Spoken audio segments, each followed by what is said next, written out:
ちだぜぐんぐんぐんぐんぐんを抜きじゃんじゃんびゃんびゃん究極のバトル意味はないさ戦うだけ What's going on, guys? Super Savage 789 here, bringing you guys in a video and telling what Bardock became king. Obviously, you can see the thumbnail right now. I don't know why I have to say these kind of things. In canon, we're presented with a Saiyan hierarchy with no knowledge whatsoever about how King Vegeta assumed the throne. Due to how Vegeta is named Vegeta the Fourth by the Galactic Patrol, it leads me to believe that Vegeta family had the throne and it was passed down to eventually King Vegeta. So what merely changes facts so that Bardock's family are in power, and not Vegeta's. Obviously, a lot will change under the leadership of King Bardock. He'd completely wipe out the usage of words like high class and low class, as a Saiyan should be judged by how they fight, and not their status in society. It means that there is less Saiyan squabbles than there would be in canon. With relations with the Cold family, Bardock would be very diplomatic about it for the betterment of his people. While I'm sure both Frieza and Cold would see the Saiyans all the same, it is quite nice to see a Saiyan as well-mannered as this one. Now, as we're all aware, Beerus and Whis would show up to the planet and storm the royal palace. They'd request for food to see what the planet is worth. While Bardock is skeptical, no scouts can pick up their strength, and on the off chance that they are gods, it's better not to get on their bad side, and just submit to their requests. He requests Gine make the best food that she can, which she of course does. With the quality of food given to him, Beerus is presently surprised. But with the hospitality of the king to be so generous, it really gets to Beerus, and he and Whis leave with a positive experience. When discussing the planet with Frieza, Beerus tells Frieza about his experience. I like that planet for now, but after I nap, it'll probably be gone anyway. Give it a couple years, if you plan to blow it up. Let it evolve a bit more. You never know, do you? Then Beerus and Whis leave. Unknowingly, they just bought the Saiyans extra time. When Raditz is born, a lot of pressure will be placed on his shoulders to perform up to family standards. He'd be given elite training by the likes of Saiyans like Tora, but after a couple of years, his people realize his potential is extremely little and call him a lost cause. He'd be picked on by other Saiyans, causing him to feel weak and insignificant. It also leads to resentment towards the rest of his family, due to Bardock being the reason he's in the limelight to begin with. Over with Vegeta III, he'd be trying his best to rally together a group of Saiyans to take down the royal family. He sees Bardock's way of leading as poor, and sees Bardock as not fit to be the leader of the same race. Well, I'm sorry, he'd get a couple Saiyans in his cause. The vast majority of the population all support King Bardock's way of leading. Because of his father's inferiority complex, Vegeta Jr. would also hold a grudge against the royal family. However, his would go even further. He'd resent every Saiyan that sides with Bardock, and grows up with an immense hatred for them.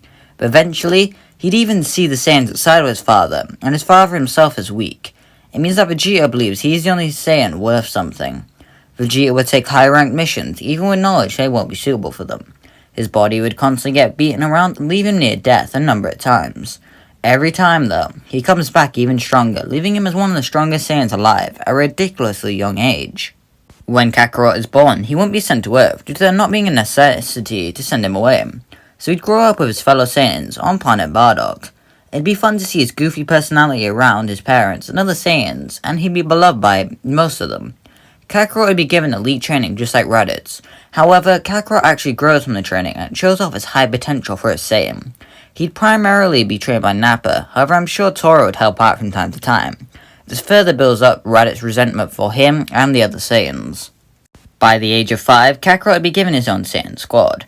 Naturally, he'd have Nappa and Tora on it due to them training him the most and having enough experience to two of the newer generation. Plus Nappa and Kakarot would have a similar dynamic to Vegeta and Nappa in canon, and I think that'd be cool to see. Raditz would also be on his brother's crew, but not by choice. People pushed him to join so he can learn from his brother and grow as a fighter. He hates every second of it, but that's how it goes sometimes.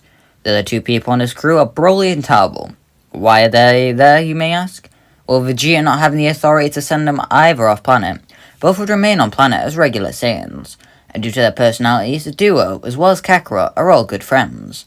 Under tutoring from Nappa and Tora, they grow leaps and bounds, further angering Raditz. 5 years after Planet Vegeta was originally destroyed, Frieza's had enough. Beerus said give them a couple more years, and yet here they are with nothing to show for it.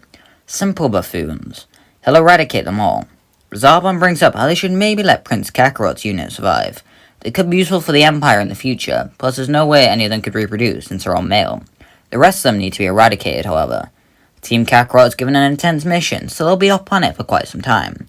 Bardock finds this quite suspicious, however he doesn't voice his suspicion, nor does he act recklessly about it. He is the king, so acting quite rash isn't an option. All the other Saiyans are called back to the planet, and the ones that can't are killed off by Frieza soldiers. For the units with too much power, the elite Frieza soldiers are sent to take them down.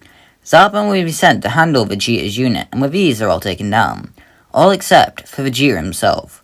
He'd do his best to stand up to Zarbon, but he's beaten to a pulp and hit with a massive blast, leaving him laying motionless. Zarbon calls us into Frieza and leaves the planet with a successful mission.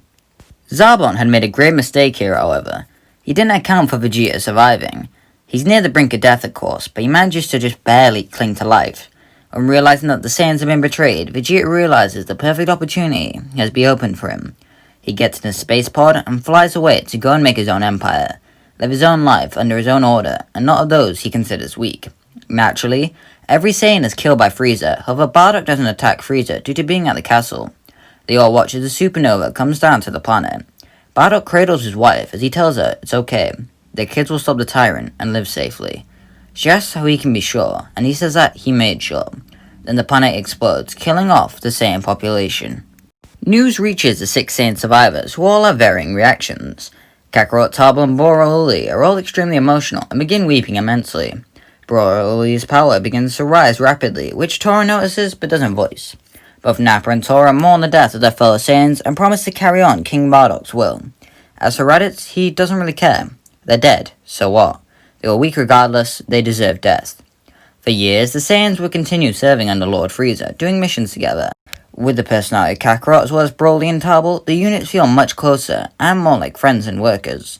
Although most of them dislike killing people, they realize rather quickly that if they don't, then they'll be killed themselves. In their time off, typically, they spend their time training or eating together, having the most fun they can have in the situation. Let's discuss their power levels before continuing the story, so you know how strong everyone is. Kakarot would be primarily trained by Nappa, and would train with Tabo a lot. He had lots of elite training before Planet Vegeta was blown up, and he has high potential, so he'll grow quite easily, especially with the high gravity planets. So giving him a power level of 12,200 makes sense to me. Tabo doesn't have very high potential, and doesn't really enjoy fighting, so I doubt his gains will be anywhere near Kakarot's. Granted, a power level of 3,250 for Tabo is quite significant. Nappa would primarily train up Kakarot, so his gains will be somewhat high, especially when Kakarot surpasses him in power. He's an old man though, so he won't grow at a rapid rate like the others, so a power level of 5,700 makes sense. Broly would be trained by Tora, as he has seen the high potential he possesses. Although Broly doesn't like fighting, he knows it's the only way to keep his friends safe. His resting power level is 6,300, however that's not accounting for the immensely high potential he has, as well as the massive rage boost that he gets. Tora wouldn't get that high amount of gains due to merely focusing on training the docile Broly. Sure, once or twice Broly might have beaten Tora and given him a Zenkai, but I doubt it'll be anything substantial, so power level of 6,000 feels right. Raditz would seemingly lighten up a bit and has fun with the Saiyan brethren, however he'd never train with them. He merely trains alone under intense circumstances to try and make himself as strong as his brother, or possibly even stronger. Despite this, he barely manages to surpass Tabo, as his power level is 3,600. We pick back up with our lovable monkey boys in age 762. As they return back from a mission, they'd all be bashing on each other and having a good time. They're near Planet Vegeta used to sit, however none of them know that, nor would they care if they did. Tora cuts off everyone talking as he looks at his pod and sees a distress signal. It looks old, like those old Frieza Force signals. It's coming off a seemingly desolate moon, which gives more questions than answers. Maybe a Frieza soldier is stuck there, or something like that? Kakarot says how he wants to go and take a look, and so everyone else decides to follow through, and the 6 all land on the moon, begin to search for this distress call. And who do you think comes across it? Well, Kakarot is the main character, so it's obviously him. He comes across a pod that looks old and withered with age. The glass pane is destroyed, and clearly the pod won't fly. If someone was here, they wouldn't stay there. He looks in the pod and finds a scouter sat on the distress beacon. It's extremely weird for him, but he shrugs regardless. He picks up the scouter and begins to investigate it, eventually placing it on to see if it still works. On pressing the on button and giving it time to boot up, he hears none other than a familiar voice play. I hope whoever hears this is a Saiyan.